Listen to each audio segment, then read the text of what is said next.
अस्सलाम वालेकुम स्टूडेंट्स। अच्छा बेटे, आज का हमारा जो टॉपिक है वो है क्रोमेटिन एंड क्रोमोसोम्स। बेटे ये बड़ा इम्पोर्टेंट टॉपिक है और ये बहुत ही इम्पोर्टेंट इसके अंदर कॉन्सेप्ट्स हैं। अक्सर स्टूडेंट्स जो है ना वो इन चीज़ों के अंदर कंफ्यूज रहते हैं कि क्रोमेटिन पता नहीं क्या चीज़ है, क्रोमोसोम्स क्या हैं। फिर एक और टर्म होती है क्रोमाटिड्स, डीएनए। अब डीएनए, क्रोमाटिड्स, क्रोमेटिन, क्रोमोसोम्स, ये सारी जो टर्म्स हैं इनका क्या मतलब है और किस चीज़ को हम जो है ना वो ये सारे के सारे नाम देते हैं। अब इन सारी चीज़ों के बारे में हम बेटा बात करेंगे। तो आज हमारा टारगेट क्या रहेगा, जिसके अंदर हम पढ़ेंगे बेटा क्रोमेटिन क्या है, nucleosome, types of chromatin, chromosomes, structure बेटा बात करेंगे हम। उसके बाद हम क्रोमोसोम नंबर की बात करेंगे डिफरेंट स्पीशीज़ के अंदर। उसके बाद हम कंडेंसेशन की बात करेंगे। ये जो बेटा आप अक्सर सुनते हैं ना कि जब सेल डिवाइड करता है तो प्रोफेज में जो क्रोमेटिन है उसकी कंडेंसेशन स्टार्ट हो जाती है। तो आज उसकी बात करेंगे कि कंडेंसेशन का मतलब क्या होता है। उसके बाद आपको पता, जैसा कि रोज़ हम पढ़ते हैं कि लास्ट में हमारे पास जो है वो समरी होती है। तो बेटे इस चीज़ को पढ़ने से पहले ना एक इम्पोर्टेंट चीज़ हमने पढ़नी है कि व्हाट इज़ डीएनए, कि डीएनए हमारे पास क्या चीज़ है। अब बेटा मुख्तसर सा इसका तारुफ मैं आपको दे रहा हूँ। बेसिकली हमारा ये एक अलग से टॉपिक होगा बायोमोलिक्यूल्स का, जिसके अंदर हम इसको डिटेल में स्टडी करेंगे। अब आपको पता है बेटा कि डीएनए के जो सब यूनिट्स हैं उनको हम बोलते हैं न्यूक्लियोटाइड्स। न्यूक्लियोटाइड्स, एक जो न्यूक्लियोटाइड होता है बेटा वो इन तीन सब यूनिट से मिलकर बना होता है। इसके तीन पार्ट्स होते हैं। इसमें पहला है बेटा पेंटोज शुगर, नाइट्रोजनस बेसिस और फॉस्फेट ग्रुप। ठीक है, ये तीन बेटा यूनिट्स होते हैं, तीन पार्ट्स होते हैं। ये तीनों आपस में मिलते हैं तो न्यूक्लियोटाइड बनता है। फिर न्यूक्लियोटाइड आपस के अंदर जुड़ के फॉस्फोडाइएस्टर बॉन्ड बनाते हैं, जिससे बेटा हमारे पास आगे डीएनए बनता है। इसके मज़ीद जो डिटेल में स्ट्रक्चर उसकी बात करेंगे हम इसी रिलेटिव चैप्टर के अंदर। अब बेटा एक और एंगल से आप इस बात को देखें कि ये है हमारे पास डीएनए, ठीक है, और इसका डायमीटर है 2 नैनोमीटर। आगे है न्यूक्लियोसोम। अब न्यूक्लियोसोम क्या होता है बेटा, यहाँ पे आपको नज़र आ रहा है कि येलो कलर के अंदर हमारे पास ये है एक प्रोटीन। जैसे मिसाल के तौर पर ये हमारे पास प्रोटीन है। अब जो डीएनए है बेटा वो इस प्रोटीन के गिर्द इस तरह से कोइल हो जाता है, फिर इस तरह से इस प्रोटीन के गिर्द कोइल हो जाता है। अब इसकी कोइलिंग के पीछे रीज़न क्या है, क्यों कोइल होता है बेटा? चूँकि जो हमारे पास न्यूक्लियस है ना, आप देखें इसका टोटल जो डायमीटर वो बता रहा है ना, वो बता रहा है 10 माइक्रोमीटर। लेकिन हमारे पास जो एक डीएनए है, यानी एक जो डीएनए है उसकी जो लेंथ होती है बेटा वो 1.5 इंच के करीब होती है। ठीक है, अब हमारे पास जो 46 क्रोमोसोम्स हैं, या आप डीएनए की बात करें तो इसकी जो लेंथ होती है बेटा ये तकरीबन 1.5 मीटर तक होती है। अब इतनी लेंथ का हमारे पास जो एक डीएनए है, इसको एक छोटी सी जगह पे पैक करना ये मुश्किल होता है। सो इसलिए मैंने पहले भी कई दफ़ा आपको एग्जांपल दी है कि जैसे हम पतंग की डोर को किसी चीज़ के गिर्द रैप कर लेते हैं ना, कोयल कर लेते हैं, तो हम थोड़ी सी जगह पे ज़्यादा डोर जो है ना वो हम मैनेज कर लेते हैं। इसी तरह बेटे यहाँ पर भी ऐसा ही होता है कि ये जो डीएनए है ना ये डीएनए इस हिस्टोन प्रोटीन के गिर्द, ये जो येलो कलर में आपको नजर है बेटा, इस प्रोटीन का नाम है हिस्टोन प्रोटीन। इसके गिर्द इस तरह से कोइल हो जाता है ताकि थोड़ी जगह पे ज़्यादा डीएनए को मैनेज किया जा सके। उसके बाद बेटा देखें इसके मज़ीद जो है वो कंडेंसेशन स्टार्ट होती रहती है और इसका डायमीटर जो है वो 30 नैनोमीटर हो जाता है। ठीक है, और इतनी कंडेंसेशन होती है कि फिर ड्यूरिंग मेटाफेज हमें जो है वो माइक्रोस्कोप से अगर हम देखें तो हमें ये नज़र आना शुरू हो जाता है। फिर हम इसको बोलते हैं क्रोमोसोम्स। अब इसको थोड़ा सा लेटर हम स्टडी करेंगे कि कंडेंसेशन का बेसिकली मतलब क्या होता है। उसके बाद बेटा हमारे पास ये तीन बेसिक टर्म्स हैं, क्रोमेटिन क्या है, क्रोमेटिड्स क्या हैं, क्रोमोसोम्स क्या हैं। अब डीएनए का तो आपको पता चल गया कि it is made up by सब यूनिट्स न्यूक्लियोटाइड्स। और न्यूक्लियोटाइड्स जो है वो किससे बना होता है बेटा, तीन उसके पार्ट्स होते हैं, मैंने आपको बता दिया, जिसमें नाइट्रोजनस बेसिस होती हैं।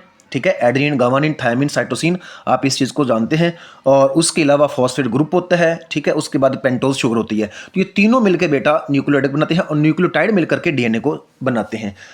अब क्रोमेटिन, क्रोमाटिड्स और क्रोमोसोम्स, ये क्या है बेटा? इसमें एक चीज़ आप हमेशा के लिए अपने माइंड के अंदर रख लें कि ये तीनों जो टर्म्स हैं, these are the different shapes of DNA. यानी ये डीएनए ही हैं, लेकिन डीएनए की डिफरेंट शेप्स हैं एट डिफरेंट टाइम। ठीक है जी। यानी मुख्तलिफ औकात में डीएनए की जो मुख्तलिफ शेप्स हैं ना, ये उनके नेम है। अब मैं आपको समझाता हूँ कैसे।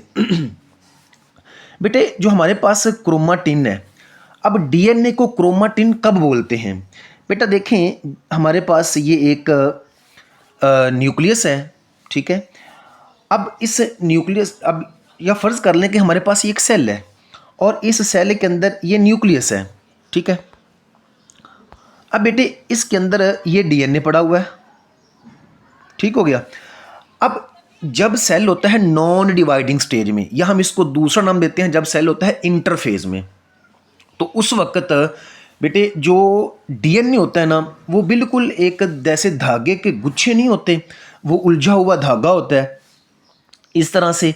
तो ये इस फॉर्म में होता है और इस फॉर्म के अंदर बेटे ये एक्टिव होता है, ठीक है। इसकी रेप्लिकेशन हो सकती है, इसकी ट्रांसक्रिप्शन होती है, या आप कह सकते हैं ये फंक्शनल होता है, यानी मेटाबॉलिकली एक्टिव होता है। ये बात याद रखिएगा, chromatin is the form of DNA which is metabolically active, यानी इस ये फंक्शनल होता है। अब बेटे नेक्स्ट हमारे पास है क्रोमाटिड्स। अब बेटे जब तो सेल था इंटरफेज में, तो उस वक्त डीएनए की शेप कौन सी थी? क्रोमाटिन, और ये एक्टिव था, मैं आपको बता चुका हूँ। उसके बाद बेटे हमारे पास है क्रोमाटिड्स। अब जो क्रोमाटिड्स हैं ये क्या हैं? अब जब सेल डिवाइड होना स्टार्ट होता है, सेल आगे माइटोटिक फेज में एंटर करता है, तो उस वक्त बेटे क्या होता है कि फॉर एग्जांपल देखें, ये हमारे पास एक मान के क्रोमाटिन है, ठीक है। मतलब एक क्रोमोसोम को मैं बाहर निकाल रहा हूँ। अब देखें होता क्या है कि ड्यूरिंग, आपको पता है कि एस फेज़, ठीक है, एस फेज़ में हर एक जो क्रोमोसोम होता है वो अपनी एक कॉपी तैयार कर लेता है। अब ये देखें बेटा, हर क्रोमोसोम ने अपनी एक कॉपी तैयार कर ली। अब बेसिकली आपको लग रहा है कि जैसे ये दो क्रोमोसोम्स हैं, बेटा ये एक ही क्रोमोसोम है, उसने अपनी कॉपी तैयार कर ली। इसी तरह 46 क्रोमोसोम जो हैं वो सारे के सारे अपनी अपनी कॉपी तैयार कर लेते हैं। अब बेटे ये है तो एक क्रोमोसोम, लेकिन एक क्रोमोसोम की दो कॉपीज़ हैं, यानी आइडेंटिकल कॉपीज़ हैं। अब ये इनको हम बोलेंगे क्रोमाटिड्स, ठीक है। और इनको आपस में बेटा आप जानते हैं बोलते हैं सिस्टर क्रोमाटिड्स। मैं दोबारा से रिपीट कर रहा हूँ बेटा, जब सेल डिवाइड होना स्टार्ट होता है एस फेज़ के दौरान, इंटरफेज की जो एस फेज़ है उसमें हर एक जो क्रोमोसोम है वो अपनी कॉपी तैयार कर लेता है, ठीक है। तो अब एक आपको यहाँ पे लग रहा है कि दो क्रोमोसोम्स हैं, लेकिन ये एक ही क्रोमोसोम है बेटा, उसके दो क्रोमाटिड्स हैं। अब जब ये आगे जाके हम पढ़ेंगे, जब एना फेज में ये दोनों सेपरेट हो जाते हैं, इस तरह से दोनों सेपरेट हो जाते हैं, तो उस वक्त हम बोलते हैं, फिर हम बोलते हैं इनको कि ये क्रोमोसोम्स हैं, ठीक है। इस फॉर्म के अंदर हम इसको एक ही क्रोमोसोम बोलेंगे, क्रोमोसोम एक बोलेंगे अगर क्रोमोसोम की बात करेंगे। लेकिन अगर हम सेपरेटली बोलेंगे तो हम बोलेंगे कि ये एक क्रोमाटिड है और ये एक क्रोमाटिड है। अब दूसरी बात भी आपको क्लियर हो गई। अब चलते हैं बेटा क्रोमोसोम्स क्या हैं। देखें अब क्रोमोसोम्स क्या होते हैं बेटा, अब जब सेल आगे जाता है प्रोफेज में, तो उस वक्त इसकी कंडेंसेशन स्टार्ट हो जाती है। कंडेंसेशन के कॉन्सेप्ट को हम पढ़ते हैं कि कंडेंसेशन का मतलब क्या होता है। अब जब कंडेंसेशन स्टार्ट हो जाती है बेटे, सो उस वक्त जो हम क्रोमाटिन है, ये क्रोमाटिन की जो एक थिकनेस होती है इसके अंदर इजाफा होना शुरू हो जाता है, ठीक है। तो इस वक्त हम इसको बोलते हैं क्रोमोसोम्स। तो ये आपने याद रखना है कि क्रोमोसोम्स क्या चीज़ है, क्रोमाटिड्स क्या चीज़ है और क्रोमाटिन क्या चीज़ है। उसके बाद बेटा ये हमारे पास एक डायग्राम है, आप ये देखें, ये न्यूक्लियर पोर आपको नज़र आ रहा है। इसके अंदर ये देखिएगा कि ये जो पड़ा होगा ना सारे का सारा बेटे, ये हमारे पास क्रोमाटिन है, ठीक है, जो बिल्कुल एक गुच्छल जैसे नहीं पड़े होते हैं, किसी धागे को उलझन में पड़ा होता है, ठीक है। तो इस तरह सा है एक स्ट्रक्चर, इसको हम बोलते हैं क्रोमाटिन। अब उसके बाद बेटा ये देखिए न्यूक्लियोसोम है, वही बात है कि इसके अंदर आपको ये प्रोटीन नज़र आ रही है, हिस्टोन उसके गिर्द रैप हुआ है, ठीक है।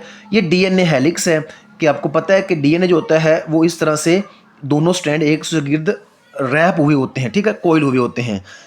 अच्छा बेटे अब ये आपके पास एक कंप्लीट जो है वो आपके पास एक क्रोमोसोम आ गया।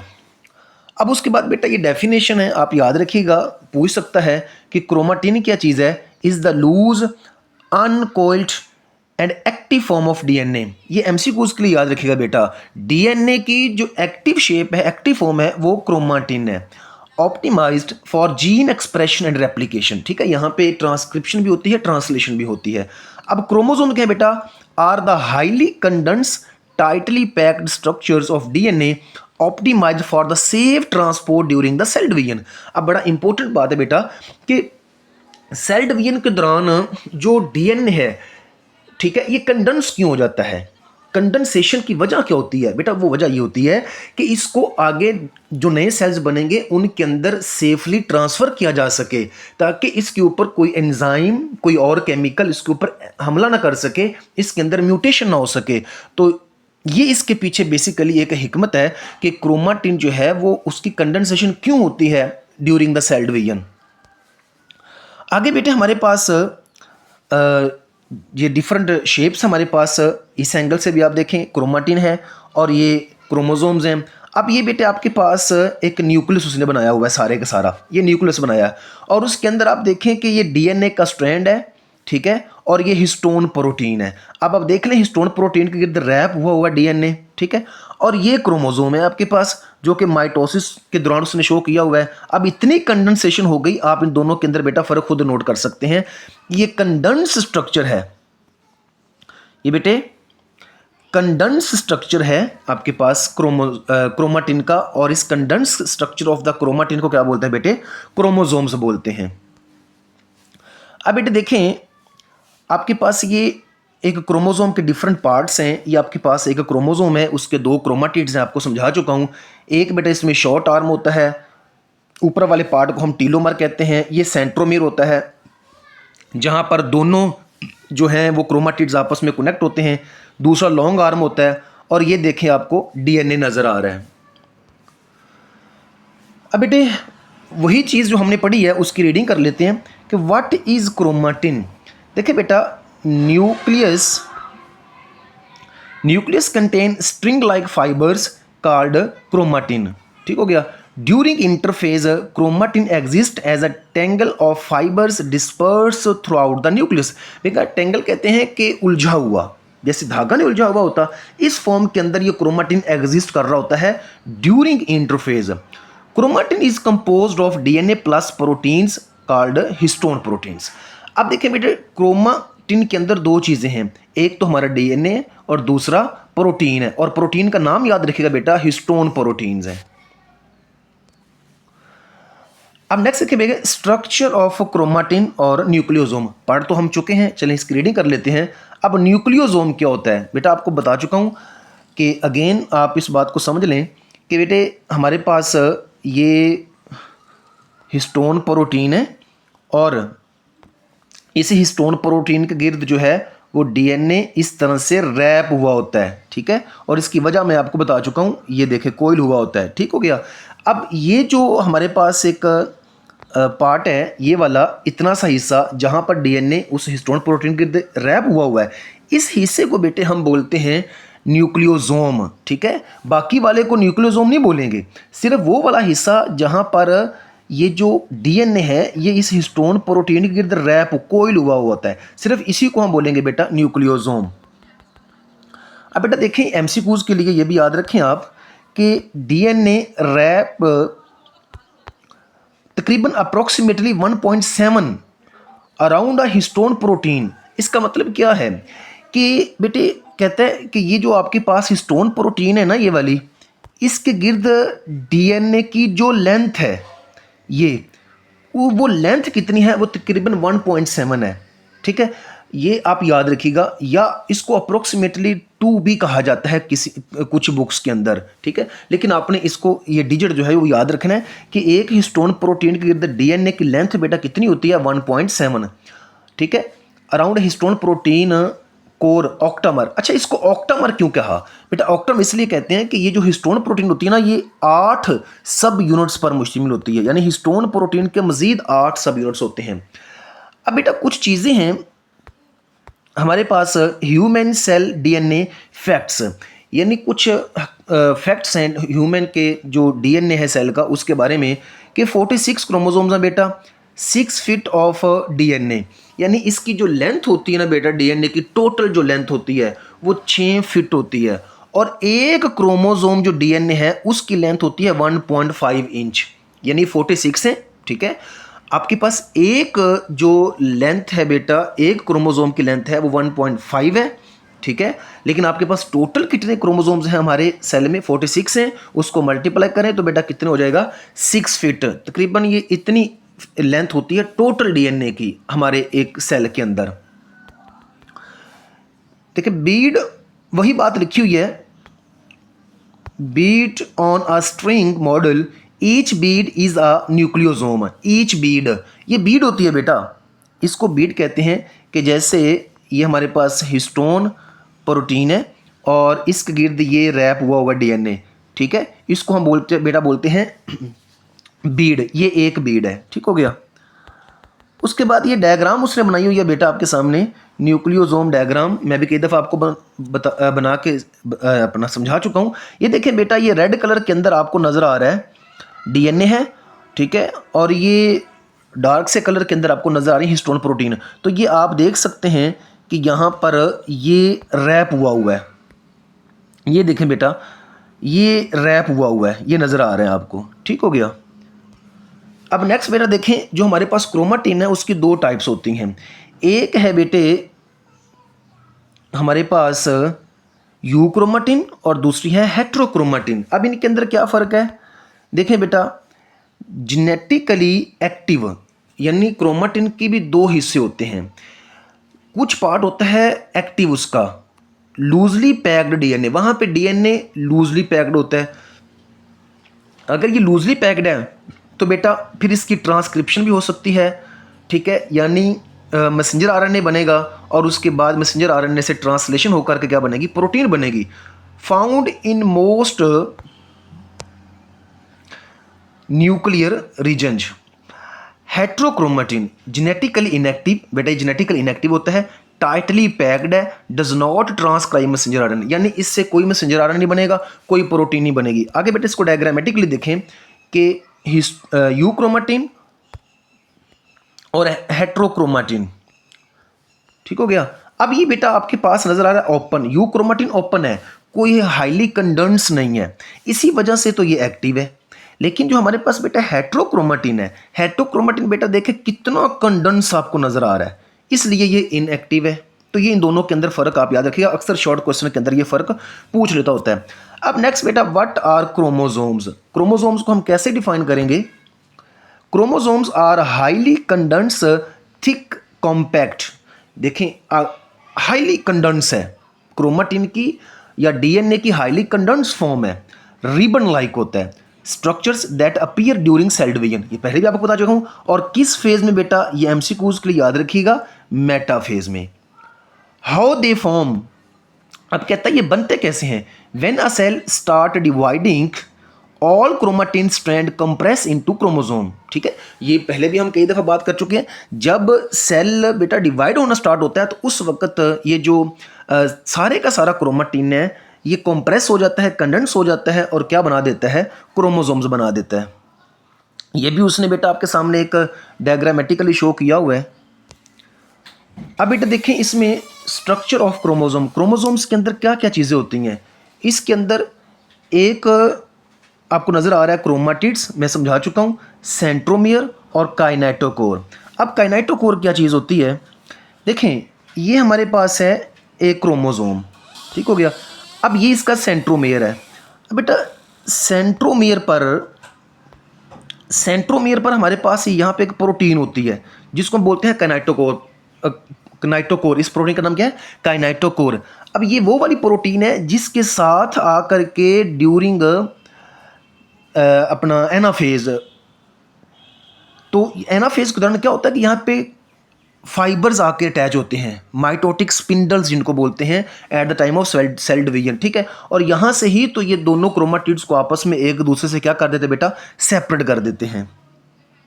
ठीक है जी, तो ये बेटा इसके एक क्रोमोसोम के ना ये डिफरेंट पार्ट्स होते हैं।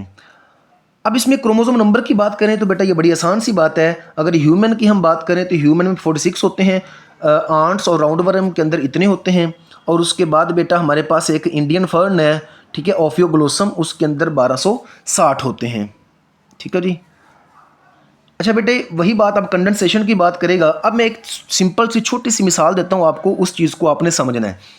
देखिए बेटे, आप एक दुपट्टा ले लें, ये फॉर एग्जांपल आपके पास एक स्ट्रिंग है, या आप दुपट्टा ले लें। आप क्या करें, इन दोनों साइडों से इस तरह से पकड़ के ना इसको बल देना शुरू कर दें, कोयल करना शुरू कर दें। जब आप कोयल करेंगे अच्छी तरह से तो ये एक कोयल हो गई। अब आप क्या करें, इन दोनों एंड्स को आपस में मिला दें यहाँ से, तो आप देखेंगे दूसरी कोयलिंग खुद ब खुद ही हो जाएगी। यानी पहले कंडेंस हुआ, फिर हाईली कंडेंस हुआ। ठीक है, तो ये बेसिकली कंडेंसेशन का जो है ना वो कॉन्सेप्ट है। अब देखें बेटे, कंडेंसेशन में कितने स्टेप्स हैं। सबसे पहला स्टेप कि DNA wound in double helix form very long 6 feet in human cell. पहली बात तो ये कि ये डबल हेलिकल हो जाता है। दूसरा स्टेप क्या है कि DNA wrap around histone protein, अब हिस्टोन प्रोटीन के गिर्द हो गया। तीसरा क्या है, nucleosome chain coil into a 30 nanometre thick chromatin fibre. वही जो मैंने आपको बात बताई कि दोनों एंड से पकड़ के आप उसको बल देना शुरू कर दें। और लास्ट पे क्या है बेटे, स्टेप 4 में हाईली कंडेंसेशन, यानी एक्स शेप ही हो जाएगा। कैसे कि मैंने बताया कि आपके दोनों एंड्स को पकड़ के ना आप उनको मिला दें, तो देखें उसके पहले आपने कोयल किया हुआ है, फिर डबल कोयलिंग हो जाएगी। तो इन सारे जो मैकेनिज्म है इनका लास्ट एक ही कंक्लूजन होता है कि ओवरऑल क्या होता है, कंडेंसेशन हो जाती है बेटे। अब उसके बाद बेटा कुछ हमारे पास क्वेश्चंस हैं। What are chromosomes, give the composition of chromosomes, what is centromere, what are histone proteins. बेटा इनको भी देख लीजिएगा, इसी से ही है आज की हमारी जो समरी है लेक्चर की। बेटा क्रोमाटिन पढ़ा हमने, न्यूक्लियोसोम पढ़ा, यू क्रोमाटिन पढ़ा, हेट्रोक्रोमाटिन, क्रोमोसोम और क्रोमोसोम नंबर को स्टडी किया। अब बेटा यहाँ पे आपके सामने ये सारे वो कॉन्सेप्ट्स हैं जो नोट्स की फॉर्म में आपके पास मौजूद हैं, आपको ज़्यादा ढूंढना नहीं पड़ेगा। तो यहीं पे सारी डेफिनेशंस और चीज़ें आपको मिल जाएंगी। ओके बेटा, नेक्स्ट लेक्चर के अंदर हम इंशाल्लाह फिर मिलेंगे। ओके बेटे, अल्लाह हाफिज़।